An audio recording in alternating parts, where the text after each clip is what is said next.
세상에 떠도는 기묘한 괴담들. 첫 번째 이야기. 편의점에서 야간 알바를 하다가 개 같은 일이 생겼다. 야간 알바를 하는 나에게 한 남자가 찾아왔다. 그 남자는 들어오자마자 바로 나에게 물어왔다. 방금 여자 비명소리 못 들으셨나요? 솔직히 오후 4시부터 알바를 하고 야간 대타도에서 나는 조금 졸고 있었다. 하지만 약간 졸고 있었다 하여도 나는 여자 비명 따윈 듣지도 않았다. 그래서 나는 남자에게 아니요. 그런 소린 못 들었는데요 라고 대답을 해주었고, 남자는 그 대답을 듣고선 네 그래요라고 했다. 그리고 남자가 나에게 말하기를, 제가 지금 무서워서 그러는데 잠깐만 여기에 있어도 될까요? 라고 물어왔다. 뭔지는 몰라도 남자의 표정이 심상치 않았기에 나는 그래도 된다고 말하고 휴대폰을 만지고 있었다. 그렇지만 갑자기 무슨 일이 있었는지 궁금해졌다. 아마 누구라도 그럴 것이다. 건장한 남성이 새벽 5시가 조금 넘은 시간에 문을 열고 들어와서 대뜸 하는 소리가 비명소리를 들었냐는 것이며 그 뒤 자신을 숨겨달라고 하니 말이다. 그래서 나는 만지던 휴대전화를 내려놓고 남자에게 물어보았다. 무슨 일이 있었나요? 내가 물어보자 남자는 나에게 고개를 돌려 이야기를 시작했다. 남자의 이야기는 이렇다. 자신과 친한 형이 둘이서 놀다가 이제야 귀가를 하고 있었다고 한다.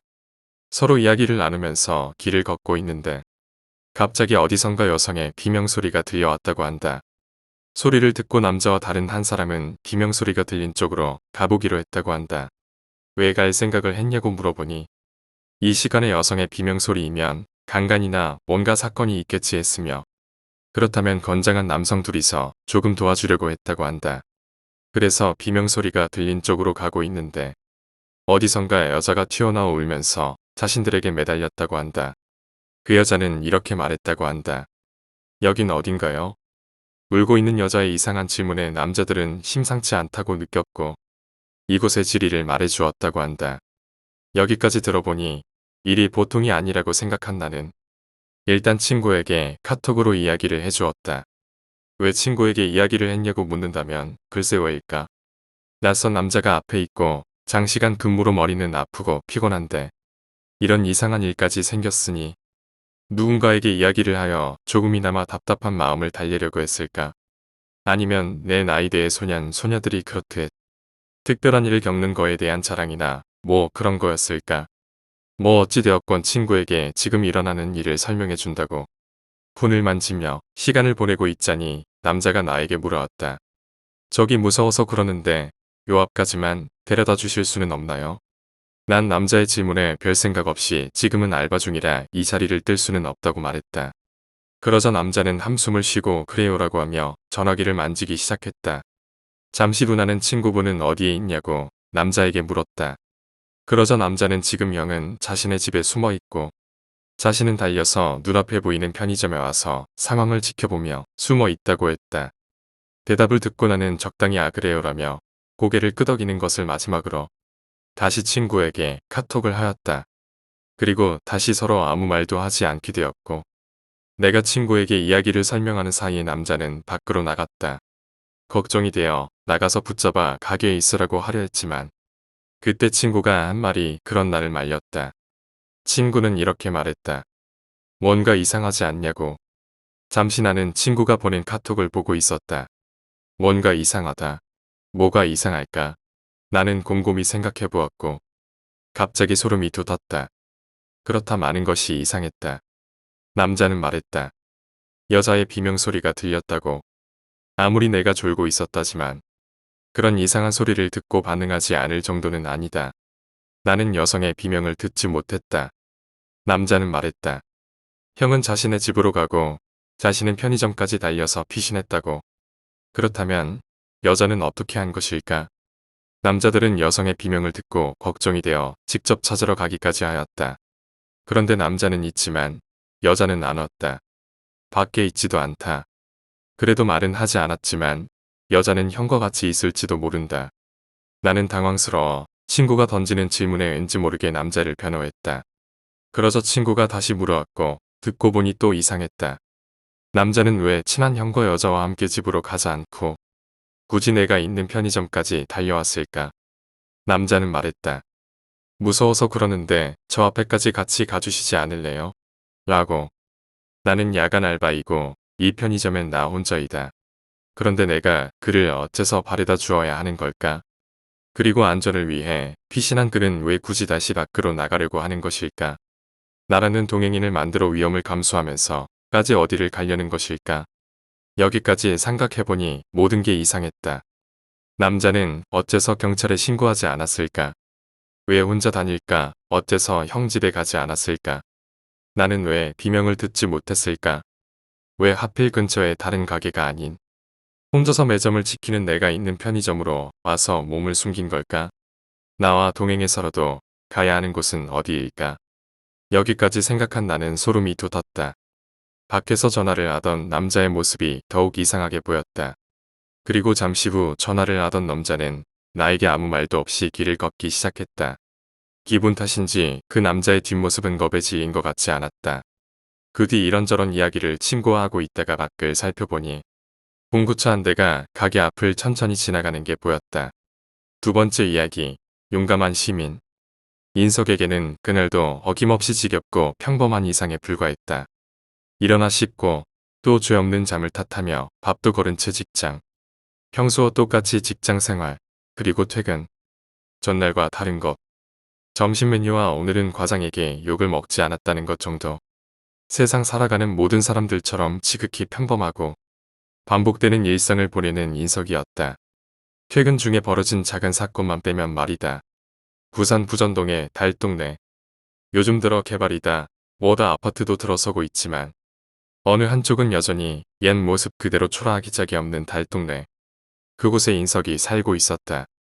차를 구입할 수도 없는 처지라 지하철을 이용하는 인석은 그늘도 어김없이 부전역에서 하차해 하염없이 경사진 높은 언덕길을 오르고 있었다. 비록 밤 9시 40분밖에 되지 않았지만 어찌 이 동네 사람들은 그렇게도 일찍 자는지 불 켜진 집 하나 없이 깜깜했다. 그렇게 얼마나 올라갔을까? 매일 다니는 길이라 해도 좀처럼 적응되지 않는 높은 경사의 길을 올려다보며 한숨을 쉬는 인석이었다. 후, 살려주세. 숨을 내쉬는 동안 잘못 들었나? 인석은 황급히 주위를 살펴보았다. 주의 깊게 듣지 않으면 차가운 가을바람에 묻혀 들리지도 않았을 아주 작은 소리였지만 인석은 자다가도 소곤거리는 소리에 일어나는 극도로 민감한 귀를 가진 터라 분명히 들을 수가 있었다. 어디선가 살려달라고 그랬어. 어디서 나온 정의감일까? 평소 무척이나 겁이 많은 인석임에도 불구하고 골목을 헤매며 소리의 근원지를 찾기 시작했다. 그렇게 몇 개의 골목을 다녔을까? 결국 여태껏 올랐던 길을 다 내려가면서까지 골목골목을 모두 뒤졌지만 아무것도 발견하지 못한 인석이었다. 아 젠장 잘못 들었나? 나지막한 한숨 섞인 말을 내뱉은 인석. 고개를 기울인 채 애꿎은 귀만 손바닥으로 쳐댔다. 근데 바로 그때였다. 등 뒤에서 갑작스러운 발자국 소리가 들린 것은 응? 퍽. 가까스로 눈을 뜨는 인석. 뒤통수가 아픈 것보다도 누군가에게 맞았다는 것보다도 가장 먼저 깨달은 건 자신이 철제의자에 꽁꽁 묶여 있다는 것이었다. 전혀 처음 보는 곳 뒤통수를 얻어맞고 쓰러진 채로 끌려온 곳인데 아는 곳일 리가 없지만 아무튼 전혀 낯선 곳에 온 인석은 빛이라고는 찾아볼 수 없는 극한의 어둠 속에서 한참이나 눈을 깜빡이고서야 조금씩 집안 형태를 확인할 수 있었다. 창고인가? 왜 입은 안 막아 놓은 거지? 나 이제 죽는 건가? 젠장 소리를 질러볼까? 가까운 데 있는 것은 아닐까? 그리고 이 냄새는 대체 뭐야 젠장. 온갖 생각이 인석의 머릿속을 뒤흔들었다. 하지만 손목이 아프고 저릴 정도로 꽁꽁 묶여 있다는 것을 확인한 인석은 이내 엄청난 절망에 휩싸였다. 점점 다가오는 죽음이라는 공포 앞에 흐르는 눈물을 참지 못하고 울어버리는 인석이었다. 그리고 그때 끼익 난데없이 굳게 닫힌 철문이 열리는 소리와 함께 인석의 좌측에서 환한 빛이 쏟아졌다. 그리고 연이어 들리는 굵은 목소리. 일어났나? 인석은 목소리의 진원지를 찾아 시선을 획 돌렸다. 얼씨구. 내 얼굴 못 봤으니까 살려주려고 했더니 과감하게 쳐다봐버리네. 음에 무서워라. 남자의 말에 인석은 자신이 크게 잘못했음을 깨달았다. 납치범들은 대개 얼굴을 보이면 살인까지 한다고 하지 않았던가. 인석은 흐르는 눈물을 꾹 눌러 참고 차분하게 숨을 고르며 남자를 향해 타이르듯 말했다. 이거 엄청난 범죄입니다. 정말 몇 년을 살아야 됩니다. 저 풀어만 주시면은 머리 때리신 것도 잡아와서 이렇게 묶어 놓으신 것도 절대 문제 삼지 않을 테니까 풀어주십시오. 차분하게 말을 들어놓은 인식. 하지만 그런 말은 먹히지도 않는지 남자는 누런이 이빨을 드러내며 크게 웃으며 말했다. 웃기고 있네 개새끼가. 하아, 네 옆에 좀 보고 말하지. 예예. 그제야 남자가 들어온 문을 통해 환하게 밝혀진 방안을 살펴보는 인석이었다. 너무 놀라 비명조차 토하지 못하는 인석이 바라보고 있는 곳엔 좋게 10명은 되어 보이는 사람의 잘린 신체 부위들이 수북이 쌓여 있었다. 발다리, 손머리, 몸통. 아까부터 이상하다고 느낀 그 악취가 저것 때문이었던가. 자신의 무릎하게 냅다 토해버리는 인석. 그제야 내려본 철제 의자엔 누군가의 피로 붉게 젖어 있었다. 퀴시 아까 전에 들었던 비명의 주인도 이 자리에 앉아 있었으리라.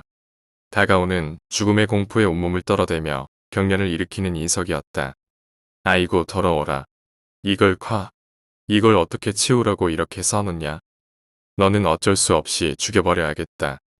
여전히 장난기 가득한 웃음을 한 채로 방구석 한편에 놓인 작은 손도끼를 집어든 남자는 천천히 인석에게 다가가고 있었다. 제발 살려주십시오. 제발 형님 살려주십시오. 제발. 내가 어째 네 형님이냐. 그냥 쿨하게 가자. 남자가 질질 짜지 말고. 번쩍. 남자가 손도끼를 높이 치켜들었다. 당장이라도 인석의 머리를 반쪽으로 갈라버릴 듯한 손도끼에는 얼마 되지 않은 듯한 붉은 핏물이 흘러내리고 있었다. 엄마, 형 한 번이라도 뵙고 싶었는데 못난 아들 먼저 갑니다. 당장이라도 찍어버릴 듯이 높이 치솟았던 손도끼가 고개를 숙이고 있는 인석의 시야에 들어왔다. 그리고 들리는 남자의 목소리. 너도 엄마한테 버림받았냐? 남자의 마음이 변하기라도 한 것일까? 도끼로 내려찍지 않아도 곧 죽을 정도로 울고 있던 인석은 황급히 숨을 가다듬고 대답했다.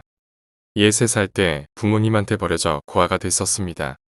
그래도 낳아주신 부모님이라 한번 찾아뵈려고 요즘 찾고 있었는데 제발 살려주십시오.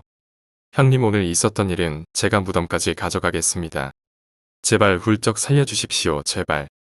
대체 무엇이 남자의 마음을 변하게 했을까? 어느덧 실실거리던 표정과는 정반대로 한껏 굳은 표정으로 인석을 내려보던 남자는 손도끼를 방구석에 던져놓곤 속삭이듯 조용히 말했다. 그래 너도 나랑 똑같구먼 버림받았어. 말을 끝낸 뒤 굳어버린 남자. 방 안에는 이내 인석의 훌쩍거리는 소리만 가득했다. 그렇게 무슨 생각을 그렇게 하는지 한참을 서 있던 남자는 천천히 움직여 인석의 뒤편으로 돌아가서는 그의 손을 꽁꽁 묶어 놓았던 밧줄들을 하나하나 풀어주기 시작했다. 그래 풀어줄 테니 대신에 그거 하나 기억해라. 신고하면 정말 무슨 수를 써서라도 죽여버릴 테니까. 신고 안 할 거지? 약속할 수 있지? 풀어준다고? 그제야 정신이 번쩍 드는 인석이었다. 예, 물론이지요. 형님 감사합니다. 감사합니다. 그렇게 인석은 풀려나게 되었다. 한 달 뒤. 네. 다음 뉴스입니다. 2주일 전에 붙잡힌 엽기 연쇄살인범 정남철을 기억하시는지요? 무려 30명의 억울한 생명을 희생시킨 정남철. 이 사건을 경찰들도 단서 하나 발견하지 못해 수사의 난항을 겪고 이도저도 말이 많았었는데요. 용감한 시민 김인식 씨가 사건 해결에 중요한 단서를 신고했었죠. 오늘 그 김인식 씨가 대통령 표창장을 받게 되었다고 합니다. 4주 전 정남철에게 납치당했던 김인식 씨는 특유의 용기와 기지로 TV방송에서는 연일 용감한 시민 김인식에 대해 극찬을 아끼지 않았다. 자세한 상황을 모르는 사람들의 소문을 부풀리고 부풀려 격투를 해서 잡았니 어쩌니 떠들어 배는 통해 평범하기 그지없던 인식은 하루아침에 이액스타가 되었다. 이미 얼굴까지 알려진 터라 매일 인터뷰 요청이 쇄도했고 며칠 전에는 이미 수천만 원을 선금으로 받고 CF 모델도 했다. 이러한 일들이 꿈인지 생시인지 구분도 안 갈 정도로 바쁘고 즐거운 일상을 보내는 인식. 1분 1초가 아쉽다는 듯 울려대는 벨소리. 또 인터뷰 요청이거나 뉴스를 접한 친구들이겠지. 즐거운 기분으로 받은 전화엔 의외의 목소리가 들려왔다. 김인식 씨. 여기에 X경찰서 이영사입니다. 아 예.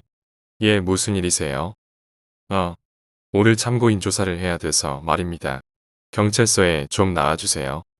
그놈을 다시 만나야 하다니. 사실 경찰서라 해도 그 남자를 또 본다는 건 꺼림칙한 인석이었다. 저기 그 사람 안 보고 할 수 있지요. 어, 그 부분에 대해선 걱정하지 마시고요. 오늘 5시까지 좀 와주시면 고맙겠습니다. 되겠지요? 예, 5시까지 가겠습니다. 그 남자는 이미 경찰서에 잡혀 있지만 자신이 풀려날 때 했던 마지막 협박이 영 맘에 걸리는 인식이었다. 8시 30분. 유리창 너머의 남자를 한참이나 바라봤다. 감기라도 걸렸는지 목소리가 걸걸한 게 그때 그 느낌은 아니었지만 사람을 죽이려는데 전혀 망설임 없던 섬뜩한 눈매만은 여전했다. 참, 말도 안 되지요. 다 저질러 놔놓고 이제 와서 절대 지가 한 일이 아니래. 기억이 안 나네. 정신병자, 이중인격자인 척. 저렇게 행세해서 사형은 면하려고 하는 거 보면 저게 사람입니까? 짐승이지. 저런 건 중국 놈들처럼 바로 공개적으로 쏴 죽여야 되는데 어이가 없다는 듯 벽분하는 이 형사. 딱히 조사도 다 끝나고 할 짓도 없는 차에 남자의 얼굴을 더 이상 보기엔 심장에 우리가 갈 듯 한 인식은 대충 집에 가려는 생각에 고개만 까딱 인사하고서는 뒤돌아섰는데 뭐야, 이 아줌마가 뭐하는 짓이에요. 난데없이 나타난 중년의 여자가 인식을 발로 차 넘어뜨렸다. 이 형사도 주변 형사들도 당황한 듯 황급히 여인을 힘껏 떼어내자 경찰서가 울리듯 울부짖는 여자였다. 야이, 개놈의 자식아. 아, 우리 아들이 뭘 했다고 그래. 아이고, 우리 아들이 얼마나 착한데. 뭘 우쨌다고 그래. 경찰 놈들이랑 짜서 거짓말하는 거 누가 모를 줄 아나. 생판 남 2명 씌우면 내 놈 새끼는 잘 살기라고 그러나. 이 자식아. 놔라. 인식은 딱히 할 말이 없었다. 이 형사와 다른 형사들이 아무리 말려대도 힘도 빠지지 않는지 한참 동안을 실랑이를 벌인 끝에 결국 공무집행방해죄로 유치장에 들어가게 된 여자였다. 9시 40분. 집으로 돌아가는 길. 부전역에서 하차해 오르막길을 향하려 할 때 여자에게 발로 차인 왼쪽 정강이가 무척이나 아픈 인석은 정장 바지를 걷어보았는데 구두로 차여서 그런지 붉게 멍들어 있었다. 자기도 그놈한테 죽을 뻔했는데 누굴 탓하는 건지 왜 자기한테 난리인지 사실 여태 아무 생각도 들지 않았는데 부어오른 정강이를 보자 화가 치미는 나머지 홧김에 욕을 내뱉었다. 시발. 그러게 아들 교육 좀 잘 시키지. 아 젠장. 괜히 내 탓을 하고 지랄이야. 응? 뭐야? 아 아들. 그 여자가 뭐? 갑자기 소름이 돋아나는 인식은 황급히 오른쪽 주머니에 넣어둔 휴대폰을 꺼내들어 통화 버튼을 눌러 이 형사에게 전화를 걸어. 퍽. 가까스로 눈을 뜨는 인석. 뒤통수가 아픈 것보다도 누군가에게 맞았다는 것보다도 가장 먼저 깨달은 건 자신이 철제의자에 꽁꽁 묶여있다는 것이었다. 정신이 드나? 갑자기 어둠 속에서 들리는 듯한 목소리에 흠칫하는 인식이었다. 그날 이후 하루에 한 번 매일 밤마다 꿈속에서 듣던 그 목소리. 어두워도 알 거야? 내가 누군지? 그렇지. 인식은 미칠 것 같은 두려움에 사로잡혀 할 말을 잃은 채 부들부들 떨어대기 시작했다.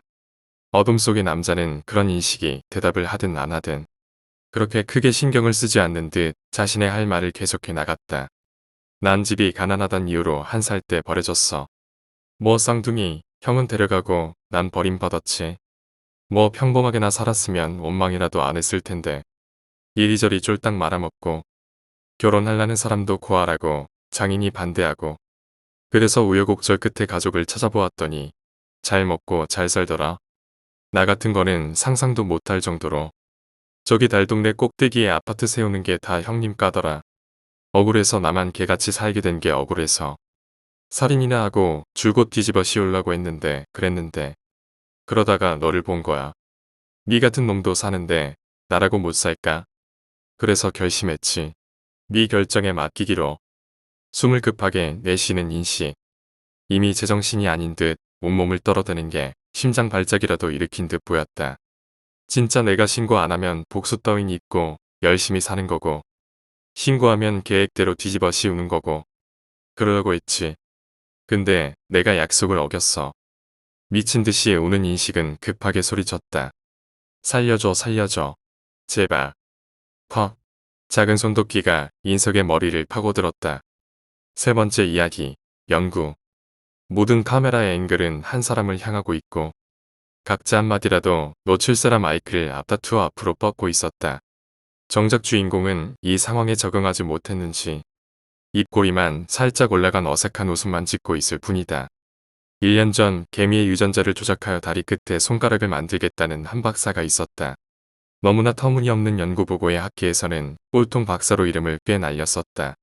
하지만 끈질긴 브리핑 끝에 결국 지원을 받게 되었고 누구도 생각지 못한 짧은 시간에 연구에 성공해버렸다. 이는 대한민국을 넘어 전 세계가 주목할 만한 연구 성과였다. 지금부터 기자회견을 시작하겠습니다. 질문은 박사님의 컨디션상 3개만 받도록 하겠습니다. 사회자의 말이 끝나기 무섭게 일제히 자기에게 질문의 기회를 달라는 목소리로 회견장은 가득했다. 이내 사회자의 지목이 이루어졌고 선택된 기자는 성급히 물었다. 우리 신문의 이종현 기자입니다. 박사님, 이번 연구의 성공 소식에 전 세계가 주목하고 있는데요. 앞으로의 박사님의 계획에 대하여 말씀해 주실 수 있습니까? 기자의 질문이 끝을 맺자 이번엔 일제히 수첩과 마이크를 꺼내든다.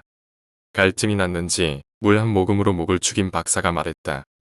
사실 연구 과정의 전개가 제 예상보다 훨씬 빨랐습니다.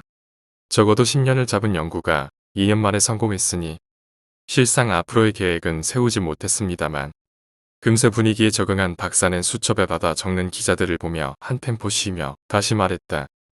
빨리 끝낸 만큼 앞으로의 계획 또한 빨리 잡아서 다음 연구를 진행할 예정입니다. 박사의 말이 끝나고 고요했던 기자회견장이 다시 뜨거워지기 시작했다. 거기 기자분, 말씀하세요. 아, 저요? 감사합니다. 발빠른 뉴스의 박현덕입니다. 지금 인터넷은 박사님의 연구 성공 소식이 아주 뜨거운데요. 다른 한편에서는 박사님의 연구를 비판적으로 보는 시각이 많아지고 있습니다. 이에 대한 박사님의 생각을 듣고 싶습니다. 고요하다. 모두가 박사의 입을 떼길 기다렸다. 이 질문을 기다렸다는 듯이 잠시 미소를 띠고는 말했다. 큰일에는 언제나 반대 세력이 있었습니다. 그것과 마찬가지라고 생각합니다. 생명공학이라면 무조건 비판하는 사람들이 있죠. 비인간적이니 또는 웃기지도 않는 종교 노름을 하는 사람들 말입니다. 그런데 아이러니하게도 우리 모두는 생명공학의 혜택을 받고 있습니다. 그 사람들이라고 예외는 아니죠. 이번에도 박사는 한 템포를 쉬고 말했다. 확실한 건 우리 인류는 한 걸음 더 진보했다는 것입니다. 제 연구는 개미의 손을 달았지만 우리 인류에겐 날개를 달았다고 생각합니다. 생명공학은 앞으로 비약적인 발전을 이룰 것이고 단언컨대 머지않아 우리 인류를 위협하는 불치병들을 정복할 수 있을 겁니다. 생명공학은 항상 적이 많았다. 인권 문제, 종교 문제와 항상 충돌해왔다. 이는 자신의 철학에 자부심이 강한 최 박사에게 큰 걸림돌이었고 연구 내내 엄청난 스트레스였다. 하지만 결국 성공한 연구는 최 박사로 하여금 그들과의 싸움에서 이겼다고 생각하게 하였고 그는 언제나 그랬던 것처럼 비판적인 시각에 아랑곳 않고 자신있게 자신의 연구 결과를 말할 수 있었다. 박사님, 그럼 우리가 불로의 생을 살 수 있는 날이 올까요? 불로의 생이라는 단어에 웃는 사람은 한 명도 없었다. 이는 불가능이라고 여겨왔던 모든 이들이 정말 가능할지도 모른다는 가능성을 눈앞에서 확신받고 싶었으리라. 물론입니다. 저는 이번 연구에서 생명이라는 것의 무한한 가능성을 다시 한번 깨달았습니다. 생수병을 들이켠다. 피곤한 기색이 역력하다. 아, 이거 피곤하군요. 마지막 질문 받겠습니다. 한껏 뜨거워진 회견장은 마지막 질문을 하려는 기자들의 함성으로 가득 찼다. 아니, 건물 자체가 흔들리는 듯하다. 사회자가 지목하기 곤란하다는 듯한 표정을 지으며 이내 한 사람을 지목했다. 늘 푸른 뉴스의 이기찬입니다. 마지막 질문의 기회를 주셔서 감사합니다. 박사님이 이 연구를 시작하게 된 계기가 궁금합니다. 알려진 바로는 학계에서도 이 연구를 인정받지 못해서 초반에 아주 난황을 겪으셨다고 하는데 어떤 계기로 이 연구를 시작하게 되었습니까? 마지막에 맞는 재밌는 질문이네요. 계기라. 다시 한번 물을 들이켠다. 머리도 극적극적한다. 꽤나 말하기 거시기 한가 보다. 베르나르 베르베르의 개미 다들 읽어보셨죠? 전 읽고 흥분을 감출 수가 없었습니다. 그들은 우리 인류가 열매를 따먹거나 사냥을 하며 살아가기 훨씬 전부터 버섯을 재배하고 찐딧물을 목축해서 식량을 보급해 왔습니다. 또한 거대하고 체계적인 집단 시스템과 끈질긴 생명력으로 실상 이 지구의 주인이었죠. 마치 연설하는 듯 그는 비장한 모습으로 말한다. 그리곤 짧게 웃으며 말했다. 하하, 진화론학자들에게 러브콜이 들어오고 있어요. 이 개미의 앞으로의 모습들로 진화론에 뒷받침할 증거들을 찾을 수 있다나 뭐라나. 기자들이 갸우뚱한다. 그 모습을 보고 최 박사가 다시 말했다. 이거 피곤하니 별말이 다 나오네요. 계기는 그래요. 앞으로 자세한 계획은 없지만 이 새로운 개미 세대들이 어떤 모습을 보여줄지 상당히 기대가 됩니다. 끝맺음을 맺은 최 박사가 사회자에게 눈치를 준다. 사회자는 알았다는 듯이 고개를 한번 끄덕이곤 마이크에 입을 가져다 대고 말했다. 오늘의 기자회견은 여기서 끝마치도록 하겠습니다. 시간 내주신 최 박사님과 기자, 여러분들 모두 고생하셨습니다. 최 박사 연구팀은 저희들끼리 술 파티를 열었다. 연구 성과가 최 박사의 공이 제일 크지만 박사는 다른 연구원들이 자기를 믿고 잘 따라줌이 이 연구를 성공으로 이끌었다고 생각했다. 파티가 무르익을 즈음 술에 취한 한 연구원이 말했다. 박사님, 재미있지 않아요? 최 박사 또한 분위기에 취해 흥얼거리며 말했다. 재밌다니 뭐가 말인가? 제가요 상상을 하나 했는데 말입니다. 재밌어서요. 시원하게 맥주를 들이켠 최 박사가 되물었다. 무슨 상상을 했길래 그렇게 재밌어 하는 거야? 어서 말해보게. 우리가요 개미를 연구했는 것처럼요. 다른 누군가도 우리를 연구하고 있다면 술에 몸을 가누지 못한 연구원이 결국 소파에 쓰러졌다. 하하하. 그럴 수도 있겠지. 이 친구 완전 같구먼. 연구원이 술김에 한 소리는 확실히 재미있는 상상인가 보다. 최 박사도 호탕하게 웃으며 술잔을 들이켠다. 하지만 이내 속이 거북해져 온물 느끼며 온몸에 소름이 감돌았다. 그리곤 마치 누군가의 시선을 느끼는 듯 이리저리 둘러본다. 이거 나도 꽤나 취했나 본데. 그리곤 다시 호탕하게 웃으며 술잔을 들이켠다. 우리의 연구는 굉장히 흥미롭습니다. 여러분들이 보시다시피 이 생명체들은 이제 다른 생명체들의 유전자를 조작할 수 있는 수준까지 발전했습니다. 이는 비약적인 발전이고 앞으로의 모습 또한 기대됩니다. 인간과 모습이 흡사하나 여러 다른 점이 보이는 한 형체가 모여있는 많은 형체들의 앞에서 말을 한다. 흡사, 대학교 강의실과 모습이 비슷하다. 질문이 있습니다. 저들이 어떻게 저렇게 비약적으로 발전하게 된 거죠? 손을 들은 한 형체가 질문했다. 질문을 던진 학생이 귀엽다는 듯이 입꼬리를 올린 채 말했다.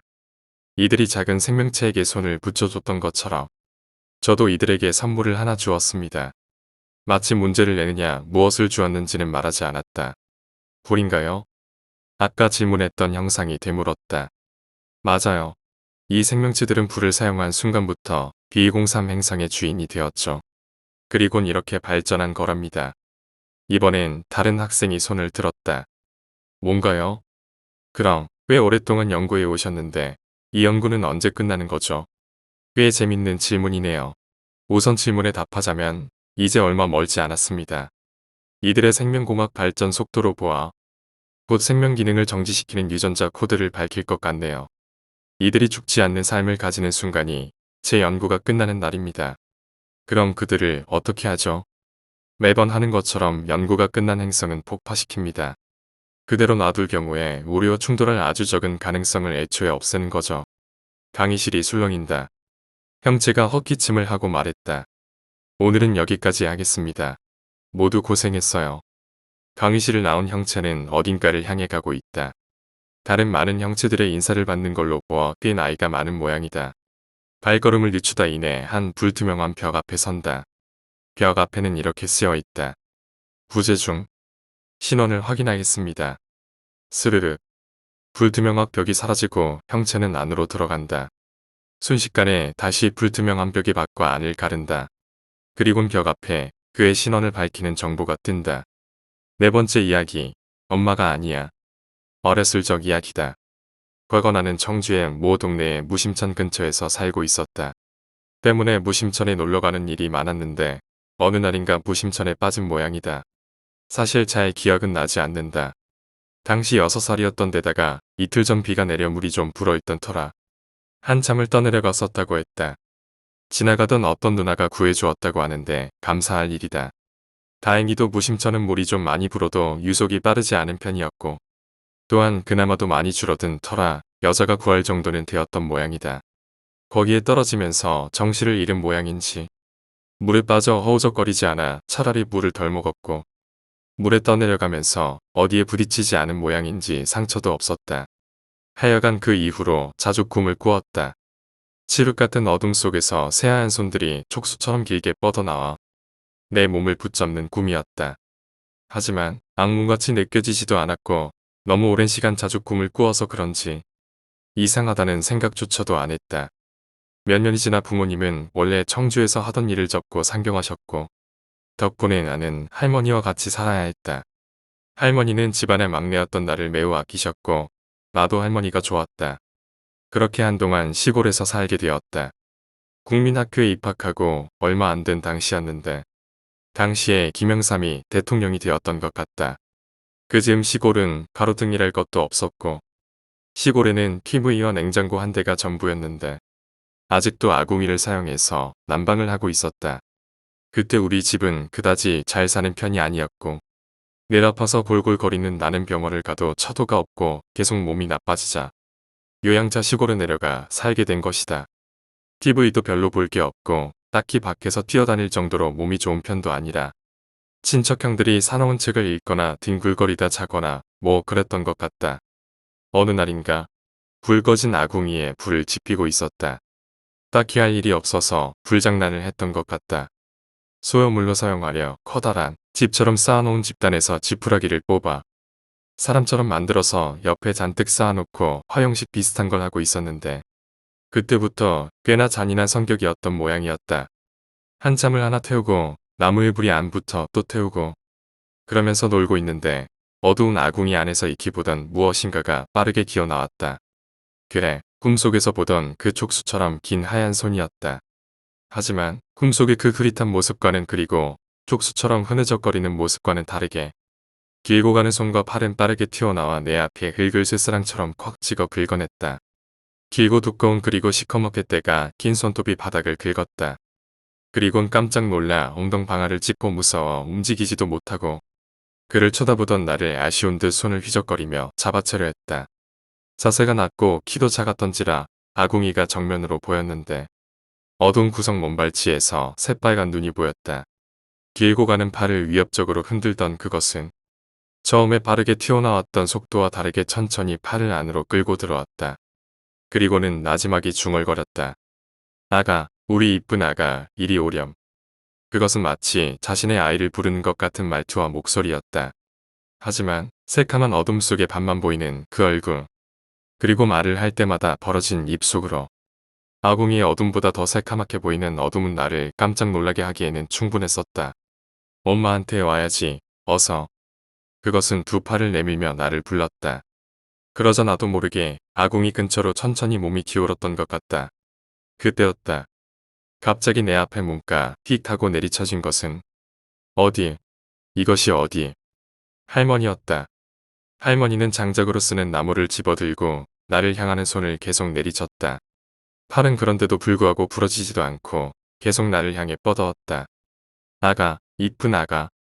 팔이 계속 휘적거리자 할머니는 내 손을 잡고 후다닥 부엌을 나가셨다. 그리고는 그대로 방으로 들어가셨는데 집의 벽에는 수많은 부적들이 붙어 있었다. 할머니가 무속신앙을 많이 믿으시는 분이었기 때문에 특히나 안방에는 노란 부적들이 잔뜩 붙어 있었는데 당신께서는 나를 안방에 넣으시고는 방에서 절대 나오지 말라고 하셨다. 생각해보니 그것은 아궁이 깊은 곳에서 팔을 뻗어왔었다. 앞으로 더 와서 손을 뻗으면 충분히 나를 잡고도 남음인데 더 앞으로 오지 못한 것은 아마 아궁이 위쪽 벽에 붙어있던 부적 때문이 아닌가 싶었다. 알지 모르겠지만 아궁이들은 솥을 끓여 밥을 하거나 해야 했기 때문에 벽에서 많이 튀어나와 있었는데 그 덕에 아궁이 속 그것은 벽에 부적을 기점으로 머리를 밖으로 내밀지 못했던 게 아닌가 싶었다. 깜짝 놀란 가슴의 방에 가만히 앉아서 벽만 바라보고 있는데 바닥에서 다시 나지막한 그것의 목소리가 들려왔다. 아가, 내 사랑스러운 아가, 우리 아가를 누가 데려갔니? 손톱으로 천천히 바닥 아래가 긁히는 소리가 들렸다. 참을 수 없을 정도로 무서웠지만 밖에 나갈 수조차 없었다. 얼마나 시간이 지났을까? 큰아버지 내외가 밭을에서 돌아오셨다. 하지만 문 밖에서 할머니가 지키고 계셨기 때문에 들어오시지 못하고 사랑방으로 가셔야 했다. 당시 할머니는 내게 한없이 인자하신 분이었지만 큰아버지들이나 형들, 누나들에게는 정말 무서우신 분이었고 또한 큰아버지 형제분들이 모두 할머니 말씀이라면 끔뻑 죽는 분들이었기 때문에 다음날이 될 때까지 나는 그 빌어먹을 목소리와 손톱으로 바닥을 긁는 소리를 들으며 있어야 했다. 그러다 잠이 들었을까? 차가운 바람이 휘하니 들이닥쳤다. 초겨울 차디찬 날씨에 아궁이에 불까지 넣지 않아서 얼음장 같은 바닥에서 새우잠을 자던 나는 화들짝 놀라 눈을 떴다. 첫 새벽 색동옷을 입은 아줌마가 서 계셨는데 머리는 5대5로 갈라 동백기름으로 깔끔하게 마무리하고 얼굴은 하얗고 입술은 새빨갛게 칠해 놓았었다. 손에는 작두칼이 하나씩 들려 있었는데 버선발로 올라온 아줌마는 할머니보다 한참 어려 보였음에도 틱틱 반말을 내뱉었다. 저놈이냐? 예, 우리 막둥입니다. 꼭 좀 구해주세요. 이티, 이 여편네는 나이를 먹더니 눈에 백태가 낀 게야. 귀한 손주 놈이라며. 도대체 어떻게 저 지경이 되도록 놔둔 게야. 예, 이연아, 저놈 봐라, 저놈. 온갖 잡것들이 잔뜩 붙어서는 애 진기를 쏙 빼 처먹고 앉아있는데 이년은 눈깔이 얼마나 병신이면 애가 저 지경이 되도록 몰라봐. 이년 처녀적에는 좀 영특하다 싶더니 나이를 처먹더니 노만끼 같은 게야.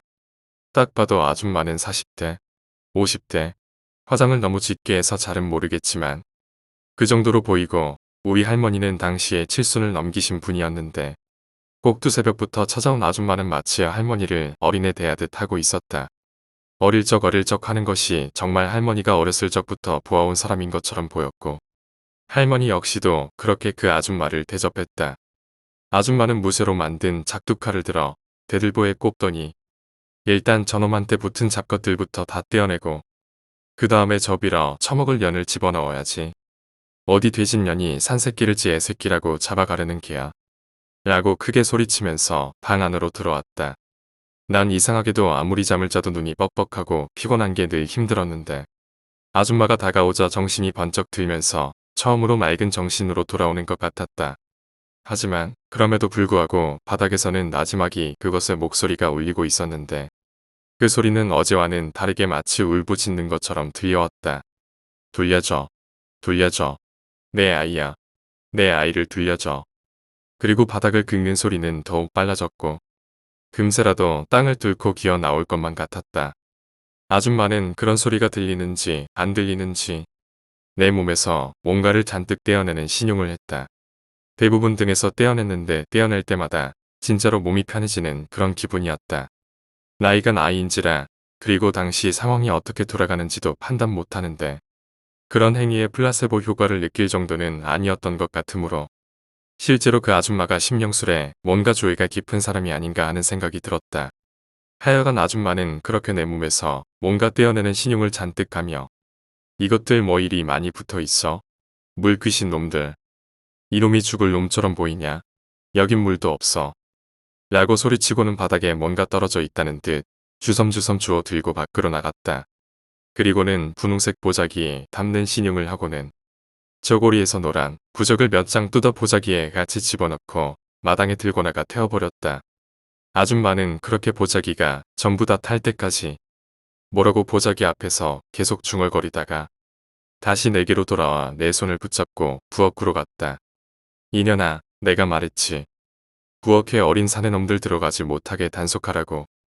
정신 말짱한 녀석들도 헛것이 보일 정도로 악독한 년인데 어렸을 때 물에 빠져 뒤질 뻔하고 온몸에 잡것들이 잔뜩 붙은 애새끼가 들어오니 전연히 지랄을 하는 거 아니야.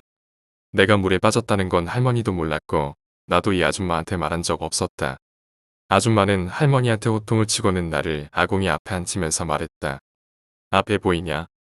네. 네. 전현도 보여. 여전히 그것도 내게 너무나 잘 보였다. 하지만 이상하게도 이번에는 손을 뻗지 못하고 주저주저하고 있었다. 하지만 모정의 승리인 건지 뭔지 그것은 다시 우리 아이 사랑스러운 내 아이라고 하며 손을 뻗어왔다. 그러자 아줌마는 하나 남은 작두칼로 그것의 길고 앙상한 두 팔을 퍽 내리치며 소리쳤다. 잡년, 돌아가. 그러자 진짜 팔이 푹 잘려나가며 그것은 미친 듯이 소리질렀다. 잘 들어. 전현은 어차피 이 밖으로 못 나온다. 그리고 어린애가 아니면 전현이 접근할 일도 없을 거야. 팔이 쏙 들어가 씩씩거리며 자신을 쳐다보는 귀신을 바라보던 아줌마는 잘려나간 두 개의 귀신 팔을 들더니 이번에는 작은 관을 꺼내어 그 안에 집어넣고 닫아버렸다. 그리고는 노란 부적을 붙이고 금줄로 친친 동여맸다. 그리고 팔을 잘라냈으니 나중에 또 애들이 들어와도 전현이 손을 쓸 수는 없을 게야. 벽에 붙은 부적만 안 떨어지게 잘해도 라고 말했다. 그렇게 공포스럽던 시골에서의 나날은 지나갔다. 그리고 나중에 알게 된 사실이지만 시골 형들도 부엌에 들어가면 크게 혼이 났었다고 했다. 하지만 형들과 내가 나이 차이가 많이 났고 할머니도 슬슬 그것에 대한 기억을 잊은 데다가 실제로 형들은 부엌에 들어가도 그것을 본 적이 단 한 번도 없었고 할머니도 그 전에 우리 증조할머니한테나 구전으로 들은 얘기라서 나에게 주의를 주는 것은 잊었던 모양이었다.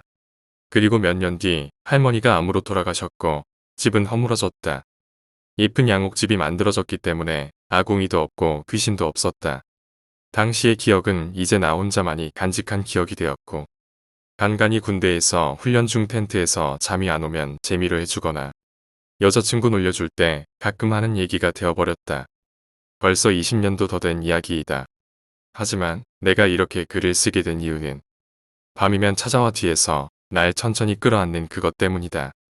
우리 아기 엄마가 왔어. 우리 아가 엄마 보고 싶었지. 엄마랑 가자. 엄마랑 가자.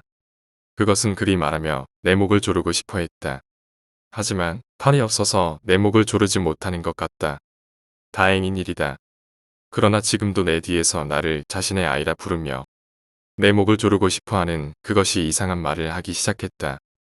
너덜거리는 하얀 소복의 새하얀 몸뚱이. 뱀처럼 긴 목 팔뚝 관절 앞부분이 전부 잘려나간 길고 앙상한 팔. 그것은 나를 내려다보며 그동안과 다른 말을 하기 시작했다. 그년이 죽었으니 이제 엄마 팔만 꺼내면 돼. 우리 아가 조금만 기다려.